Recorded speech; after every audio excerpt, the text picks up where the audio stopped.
Hey guys, so a couple weeks ago I did a little video on upgrading your dual sport tire changing kit. And this is me showing you with my kit. You'll see me pull it out of the bag. Everything that I would carry with me typically when I'm on a ride, I'm going to bring out. A couple things. This is not a tire changing video. This is more about the fact that what's in your kit should be able to change your tire, and that's what we're going to go over. I'm going to show you using a valve stem cover to remove the valve stem. I'm going to be using the petroleum jelly, which, I know some people disagreed with on there. Only two levers with it, my little tiny bead lock. We're going to be changing the tire instead of the tube because I need to change my tire, and this was a great time to do that. But I'm also going to show you kind of one of the ways that I get my bike up off the ground. And I've been out in the middle of Wyoming and had one. We just had to lay it flat on the ground. There were no trees, there were no rocks, there were no shrubs. We just laid it on the ground and pulled the tire off. That's not as easy, in my opinion, as what we have here. So if you got a tree or a fence post or something like that, just use that. It's going to make it a lot easier for you. Little trick somebody else showed me.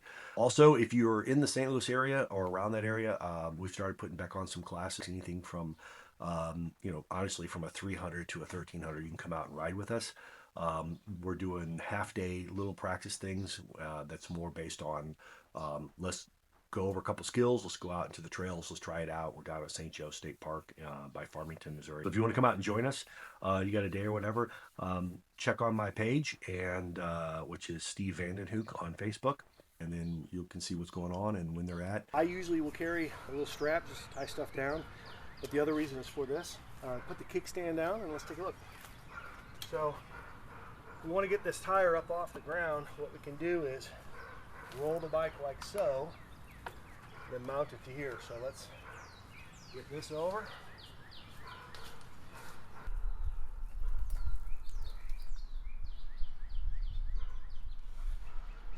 Now, I've actually had the ability to use this on 3 occasions where I've had to have a flat tire.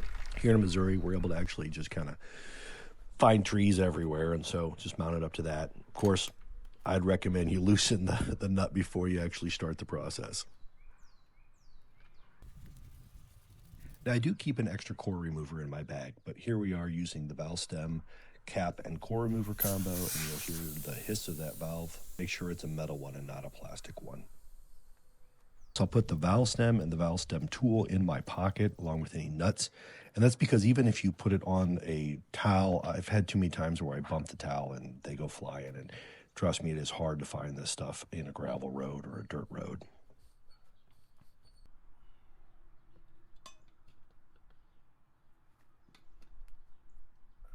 Now, I differ from a lot of people in that I'll actually release both sides of the beads and pull the rim out.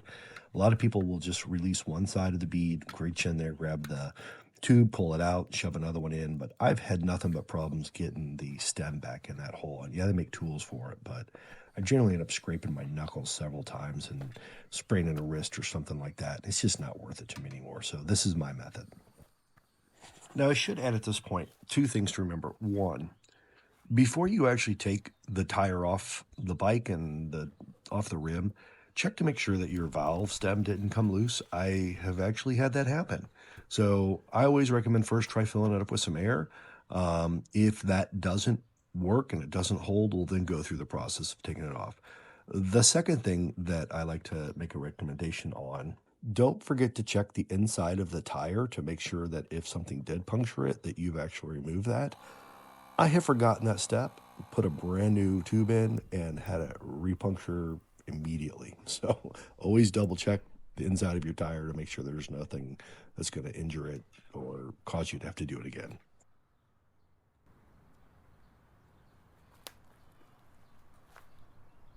And of course, I'm now applying the controversial petroleum jelly, which I honestly think is perfectly fine, but I'm not a chemist, so what do I know?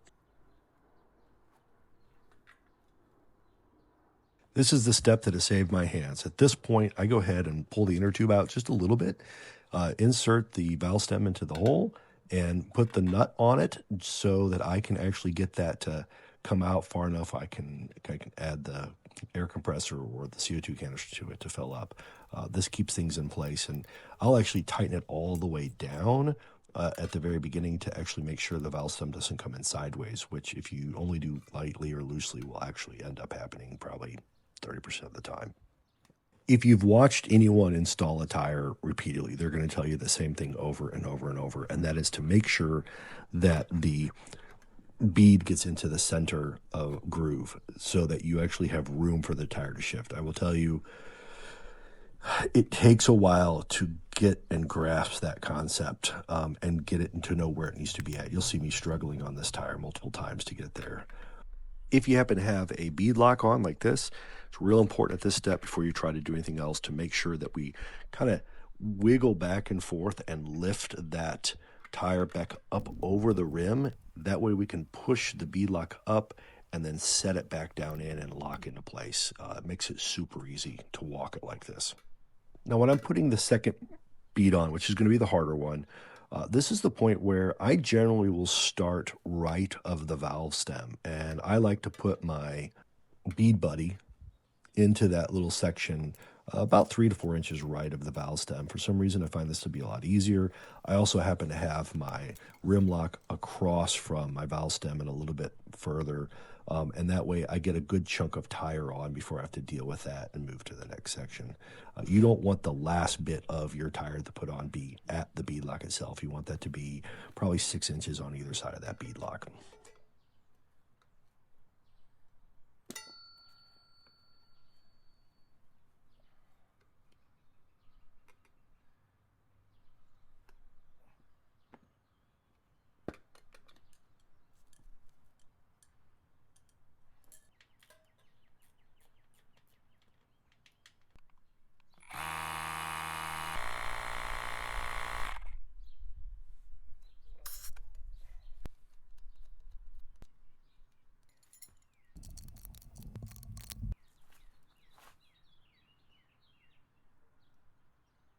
Now, the one thing that I will say that I don't like about this way of getting the bike up is it does put your rear axle at an angle, and it does make it a little more difficult to get that tire in there and the axle in. So if you have a chance to put up on a rocker stump, I'd always choose that option first. But it's definitely easier than laying the bike on its side and trying to do it.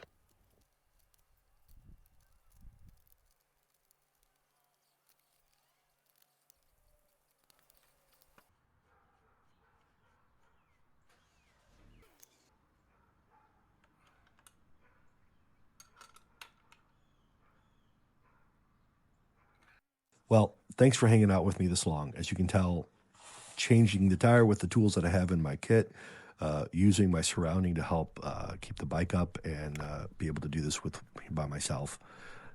Little tips, tricks. If you got any ideas or suggestions, man, throw them down below. I'd love to hear your ideas on what I might have done wrong, what I could have done better. This is a place for all of us to learn and grow.